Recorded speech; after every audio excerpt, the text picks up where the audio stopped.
What is up, bass heads? It is your boy, OG Sodda Pop Kid, coming to y'all direct with another tutorial, bass head talk. We're going to chop it up a little bit.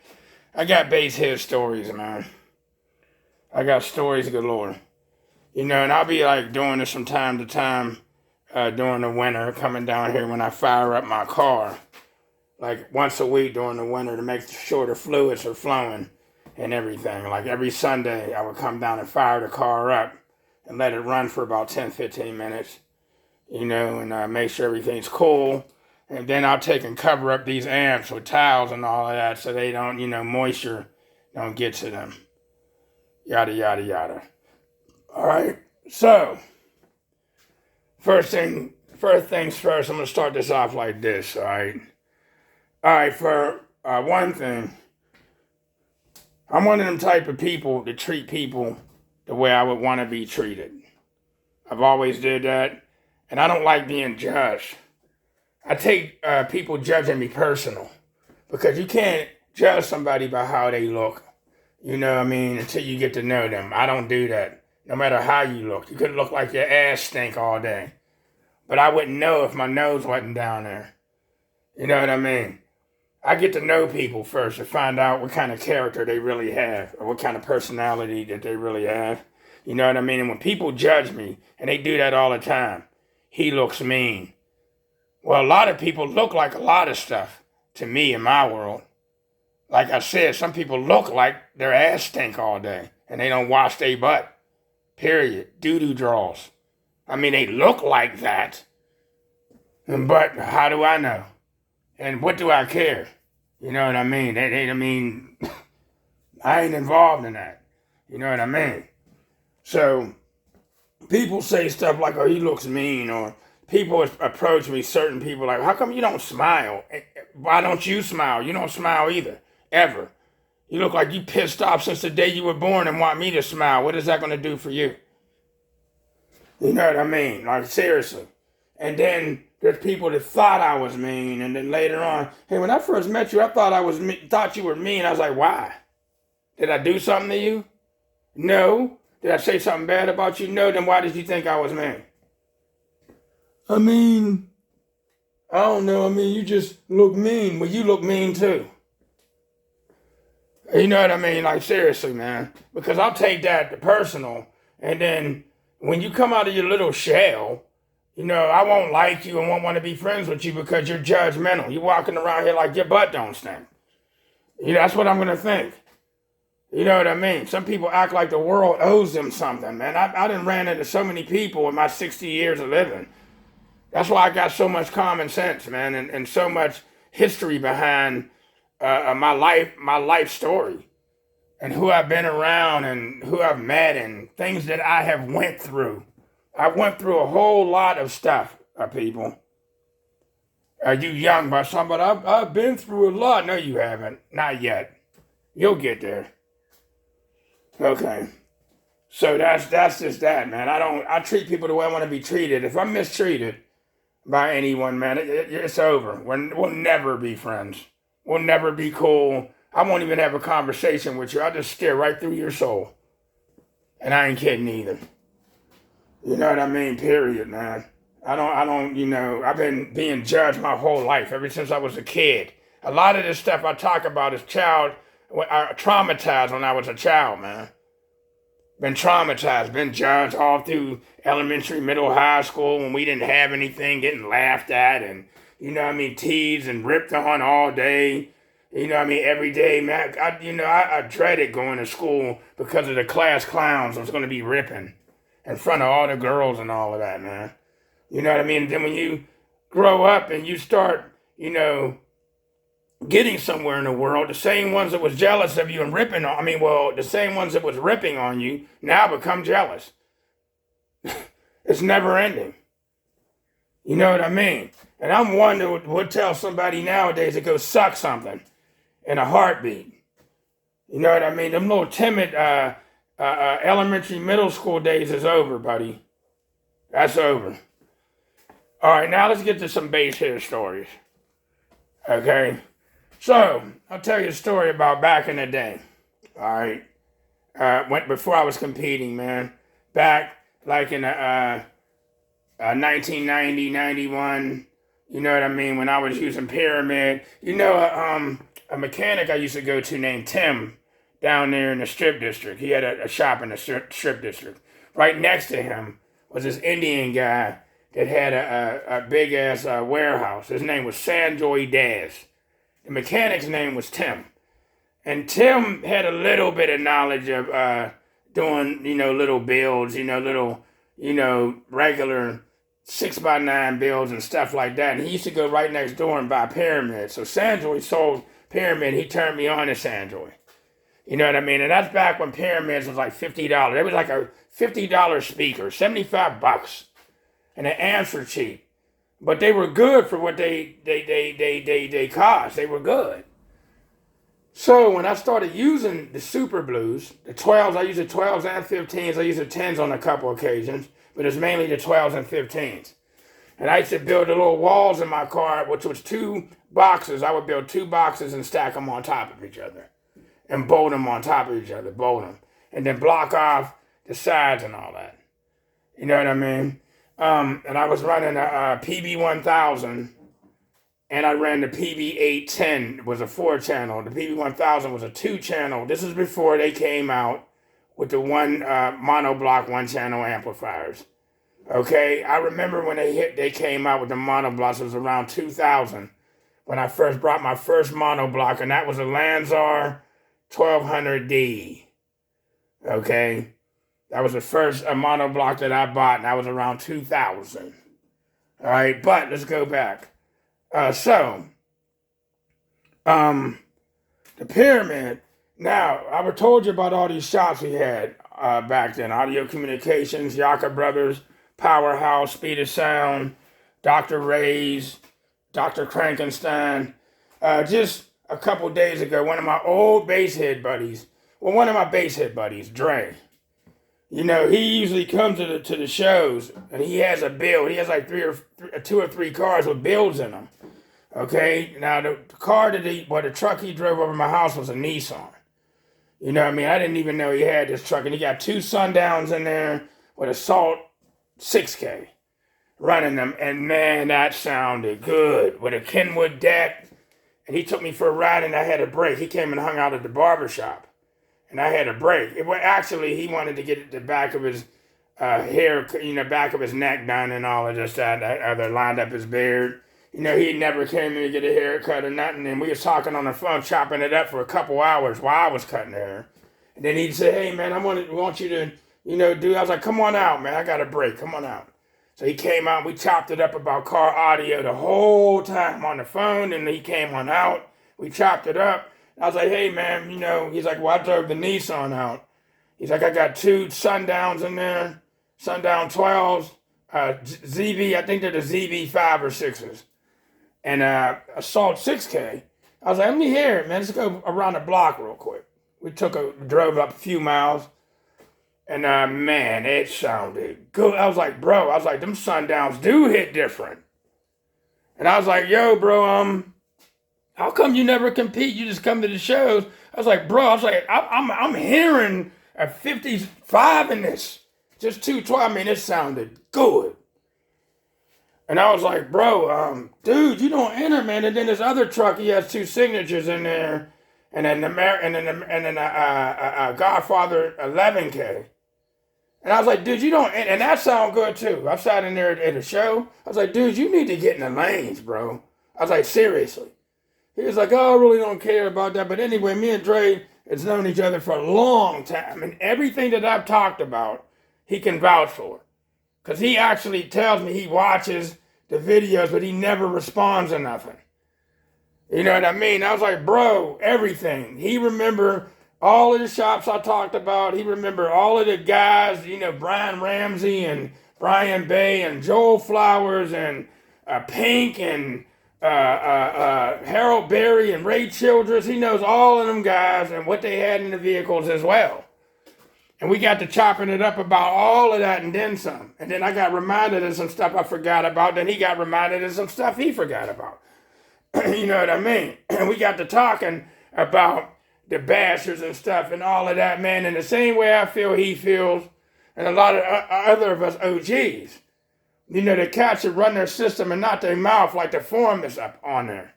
Okay, so when I was running the pyramids back then, Audio Communications, one of the shops, and I told you about George Fidel. He remembers George Fidel and how George Fidel was a genius. He was ahead of his time.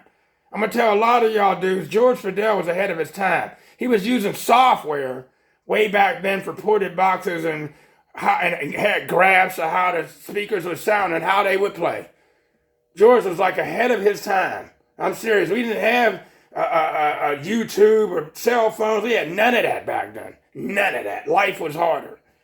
And a lot of you kids now, a lot of you young bucks, I don't know how y'all would have survived back then. I'm serious. Without social media and computers, I don't know how y'all would survive. You would not survive.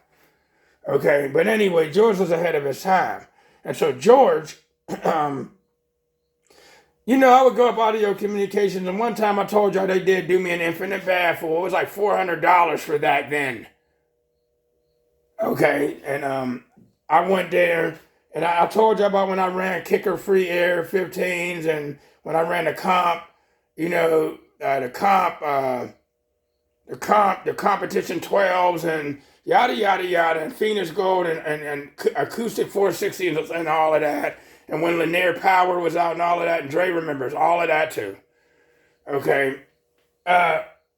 There's one time I moved to Pyramid because Pyramid was way more affordable. And I'm going to tell you, those Super Blues got down. They got down. And any old school bass head would come up on there and say so. They got down. $50 subwoofers. The amplifiers was like $75 and all that, the PB810, and I liked that over the PB1000 because it was a 4-channel amplifier, and it was like 75 watts per channel, and the subs are like 75 to 100 watts anyway, so whenever you hooked them up, they got down, especially ported. I remember running the 12s and the 15s and like 3 cubic foot, 3.5 cubic foot with a port. But they gave you choices, a 3-inch port, 12 inches long, or 4-inch port, and they would tell you what it was tuned to, and they got down. All jokes aside. The only thing I wasn't doing was running multiple batteries and all. I didn't know about all of that. I've seen it, but didn't do it. And if I would have known better, I would have ran a bunch of batteries and to compensate those amplifiers, man. You know what I mean? Because you had days where it was real loud. You had days where they wasn't as loud as they were on a certain day. I used to go through that. All right, so I remember going to Audio Communications, and I remember George would antagonize me. He would bash me like, why are you using Pyramid? That's junk. That's junk. I was like, everybody can't afford. And back then, the stuff was expensive. Like, for example, PPI 600.2 was $600. It was like $1 an amp. It was $1 an amp for this stuff, man. And the speakers was $1 a watt.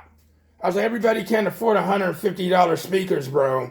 Way back then, and Kicker were like 150 watt, $150.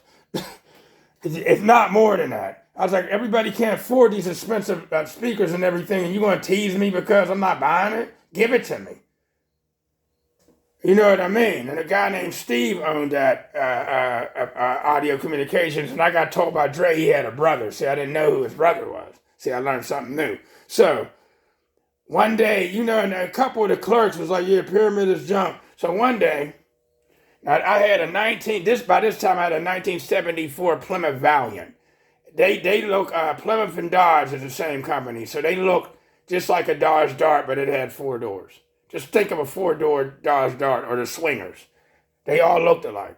I had a Plymouth Valiant, and I had 4 Pyramid 12s stacked on top of each other, Pac-Man box like, stacked on top of each other.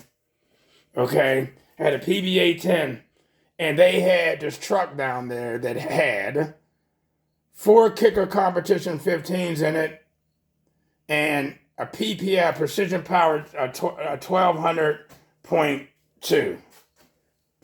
Big long amp. Just remember, them speakers were only like 175, 300 watts back then. Okay? So 1 amp can drive all the subs. They were down there, and the sub was in the parking lot and they had the sub on. One of the clerks was out there turning it on. And then I turned on mine. My 4 Pyramid Super Blues. I turned it on and it was loud. And they turned that on and I turned mine on.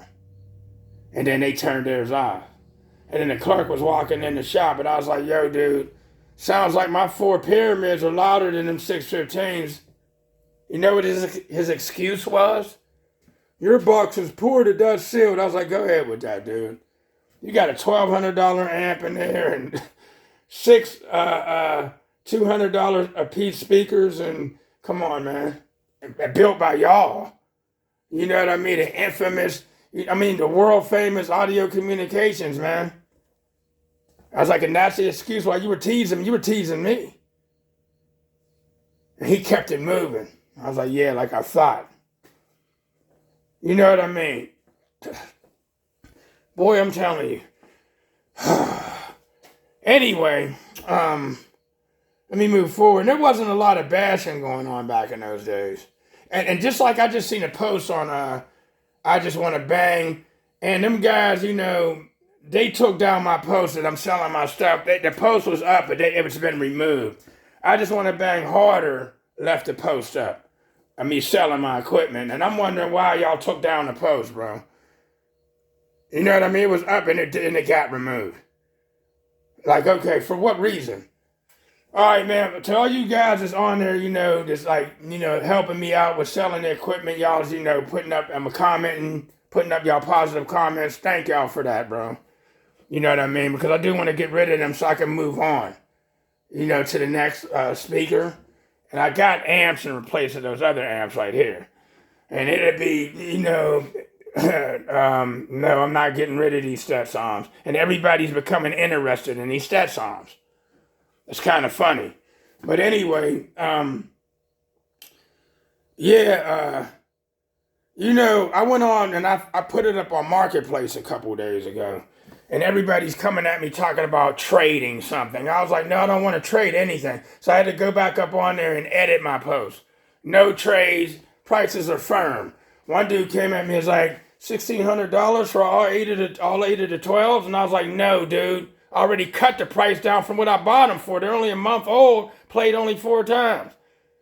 I was like, no, I'm not selling them for no $1,600. And if I was, are you going to buy them? Catch this window shop. Like, I can tell when somebody's coming up on the post and they're window shopping. They're lowering the prices to see what I'm going to say and ain't going to buy them anyway. So I ignored him for a couple of days. I ignored him at first. I didn't say nothing and wasn't going to. But I was just like, let me go on here. I went on there and I was like, bro, like, I cut the price down. It costs more than what I'm selling them for, dude. And he said nothing back because he can't say anything. I was like, I'm selling them for way more than what I'm selling them for. Dude, you got to be kidding me. No, I'm not selling them for $1,600 for all 8 speakers. And somebody came, 4 people came in there, like, I'll trade you a 15 and an amp for no. I don't want any used stuff like that. My stuff's brand new, basically. No, I don't want an amp and a sub. No, I don't want a 15 and an amp. No. I was like, no. And they just disappear off the Richter. And I just go ahead and delete the post. I'll just delete them as cats ask me dumbass questions. I'll delete them. Okay, let's keep this going. Next subject. What I like about YouTube is when you're talking, when you're doing these, and you separate the subjects, when you look at that red line that goes down there, they'll separate the stuff too, and they'll go as you talk. So when you separate everything you're talking about, when they separate it, they'll put the next word subject up. Like when I separate and I say, all right, now we're going to talk about jumping off the bridge. Then they'll put that right there, jumping off the bridge. Boy, you gotta love YouTube, man. You just gotta love those guys. But anyway, the next subject I'm gonna talk about. Okay. This is something that I keep forgetting to mention every time I put up a tutorial or a post, man. I'll be at home like, dang. Okay, All the guys that are blowing wind, there's guys that's blowing massive wind. There's guys that's doing like tornado stuff, tsunami blowing stuff. That wind be blowing hard. I'd be like, man, these dudes is moving air, like stupid, crazy air. And I'd be like, man, I like that actually. You know what I mean? Back when I had the 4 signature 18s, now I have been thinking about going back to just 418s, getting some badass subs, and just going back to 418s and just using 4 amps. Back when I had the signatures, I told y'all the cone area rules because that's a big chamber right there. I told y'all that's a big chamber. These old school cars were big. All right, so I was like, if I go back to 418s, like I'm kind of kicking myself.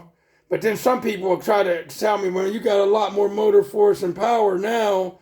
You know what I mean? And 162.03 was my loudest score with the HDs in the car. Boing, boing, boing. People are going to start thinking, okay, over those X-Max monsters.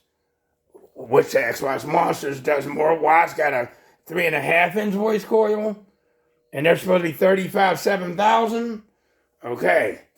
I would have expected the SPL score to be bigger just because of that. But no.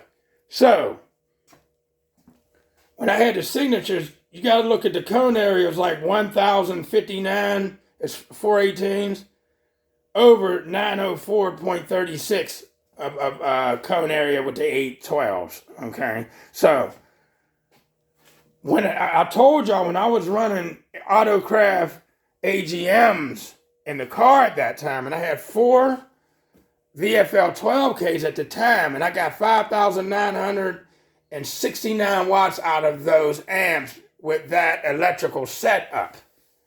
I still have 4 alternators. I had just got that serpentine belt setup thing done by RDS Reynolds when I had the yellow 18s. And I like the yellow 8. I like them comp 18s a lot, but I went from them to the signature and went from a 160.3 to a 161.78. Just like that. One burp, first burp. And I was like, man, and I was in the 161, so I always tell people if I would have had a lithium battery at the time, I would have got more out of those amplifiers. Granted, those subs were 5,000 watts RMS, 10,000 watts max. Now they're 11,000 watts, they're saying max. Okay, so, yeah. See that? The cone area. And I'm kind of thinking about going back. I want to do 615 so bad. And I want to be able to do them with a side port, and I do think I can get 615s on this wall. I really do. Let me drop this real quick. Let me reach in here and drop it back. When you look at the extra, let me go on the other side. When you look at the extra area left on that baffle, you know what I mean? I do have a stencil, and I do have 15 cutouts, so. Let me drop this real quick, y'all. You see the extra space there, subwoofer space. I wanted to put another 12 there and put another amp in and have 9 12s. But technically, it looks like a 12 would fit there, but it won't. I measured it. It won't fit. A couple years ago, I was going to add another 12 and another amp.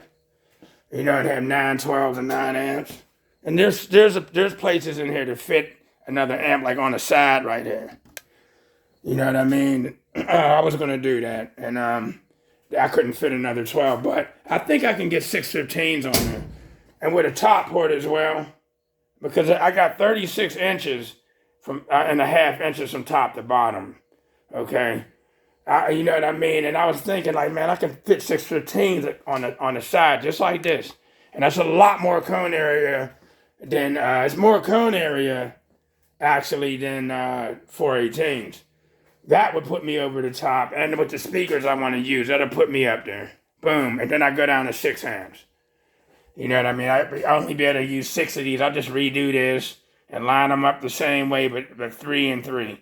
I do a 3 and 3, you know what I mean, and yada, yada, yada. I'm thinking about that. I got all winter to think about that. You know what I mean? Yeah, the culinary rules. So let me get this over with. I'm leading you somewhere. When I had those 418s in, you know, a female that I know that I once messed with that don't mess with her, I haven't seen her in some years. She happened to be in the vehicle, and we were headed in the direction of Advanced Auto Parts down there, and down there on damn, man, why am I forgetting? It's across from the Sheets down there in Parnassus, like, okay, Riddle Run. No, it's not Riddle Run. That's not Riddle Run. But anyway, it goes from that street to another street. Well, anyway, I was riding, and we was like 2 blocks from Advance. Headed towards Sheets in Advance. And I cranked it up from stoplight to stoplight. She was like, how loud is this really? And I'm not lying to y'all about this. For all you guys that blow wind and y'all that tap people, I'm going to tell you what I done. And I remember posting this up. So we drove from light to light, and I cranked it. And she slid forward. And she said, I just came on myself. I looked at her, I said, what? She's like, I literally just came on myself. And I wasn't no wind blower or nothing. It just was loud as hell. In fact, those were in the same kind of chamber as you're looking at now. After displacement, each one of them 18 seen 4.8 cubes after displacement. Okay? And I said, man, I went in advance to tell everybody, and Brandon Sire worked in there at the time. I was like, yo, man, I just made a female come. Now, when I told her I was going to go in there and tell people, she was like, don't tell nobody it was me. As soon as I went in there and told them, I was like, yo, man, I just made a female come just now. Just now. And they was like, what? And she walked right in behind me like, yeah, that was me. I was like, didn't you just tell me not to say nothing? And you're coming in here displaying it was you. And they all looked at her and started smirking. And, you know, then I went up on Facebook. I was like, I made a female come. Not too long ago. Whoever did that? Who done that? And then a couple of guys came up, about 3 guys. He came on. And one of them I know for sure probably done that as well. My man Derek City. I cannot pronounce your last name, bro. They had the green truck in Ohio. He was like, I did that. I was like, I believe him. You know what I mean? And you know, and I was like, man, I was like, well, that's an accomplishment. Nobody else would say nothing. I was like, oh, the rest of them didn't do that. They didn't make no girl come. I did that at least. You know what I mean? As far as tap out, I was like, tapping out was her next step. You know what I mean? Because I didn't have it on long. We went from stoplight to stoplight, remember? It was a block. And that happened. And I was like, oh, okay. I was like, I keep forgetting to tell people that when I post up. You know what I mean? That's an accomplishment to me, buddy. How about y'all? Damn, they made a chick come. Whoa. Some cats never did that having sex with them. Yada, yada, yada. Probably never made a girl come. Ever. Either or. Oral or humping. You just ain't got no kind of skills, bro. Whew. Sorry about that. But anyway, yeah, so that's a tutorial for today. I try to keep these at 30 minutes. Facebook wise. Now, if I ever do hour-long videos, that means they're going straight to YouTube. You know what I mean? Straight to YouTube. They won't even see Facebook. You know what I mean? But yeah, I'm sitting here. What do we call that? Daydreaming and there's a word me and my teammates use. As a matter of fact, me and one of my teammates was talking brainstorming. I'm sitting here brainstorming at night in the bed on what my next build is going to look like and sound like and what I can fit in the car. You know what I mean? But anyway, me and one of my teammates was talking. You know, we hadn't talked in a while, me and my boy Don Ward, about when we was running the Sharks. When we was running those Shark amps, they were $100 at the time. He's like, imagine, we was running $100 amplifiers and killing the game with $100 amplifiers. And I was like, yep. $100 amplifiers over cats that was spending $2,000 on amps and stuff like that. And then we got into, he has surfboard amplifiers, and we've been noticing these surfboard amplifiers have been burning up at a half ohm, expensive as they are. And he's like, you notice these surfboard amplifiers been burning up, and everybody's now migrating over to the smaller amplifiers, and they're running many more of the smaller amps. But since the smaller amplifiers are pretty much strong and bulletproof, I was like, yeah. I was like, shoot, these amplifiers are $3,000 and $1,900 and all of that, and they're burning up. I'm hearing about a lot of cats burning up their amps, and they're mad about it because they turn around and spend $700 to get them fixed. You know what I mean? He's like, yeah, man. He's like, everybody wants those Brazilian 5Ks and 8Ks, man. He's like, everybody says certain guys running 12 and 15 of them because they're strong and stealth. I was like, yeah, man. And he's running B2s. He's like, man, he was telling me how he had to get one fixed right before NADBL finals. And he drove to someone just out of the clear, drove and paid him extra money to fix it right then and there. You know what I mean? Just so he can make it to that competition. And he was like, yeah, I'm going to get rid of these, man. You know what I mean? And he's like, man, he was asking me about these. Mainly he called me to ask me about these. You know what I mean? And I gave him, there's a lot more I got to talk about. But we talked some, you know what I mean? Chopped it up a little bit. Yada, yada, yada. And he mainly asked me if the potentiometers, the volume knobs was loose and flimsy like all the rest of the Brazilian amps. And I was like, unfortunately they are. I was like, I don't know why none of these guys get on those and make those like stiffer turning. Or make them like one click turning like some used to make, like click to click. They stop every time you click. You know what I mean? I was like, I don't know why they don't do something about that, bro. I was like, yeah, but yeah, they're the same thing. You're going to have to eventually shoot hot glue in them and stuff. Eventually, I'm going to have to do that because they won't sit their ass still. But that's about it, man. So this is it on this one, man. I'll be back with more stories and stuff. Basshead Talk, as I call it. Feel free to comment, and I am going to post this today. All right, this is right before work. It's your boy, the OG Sodda Pop Kid. Good morning, good afternoon, good evening, good night, Bassheads.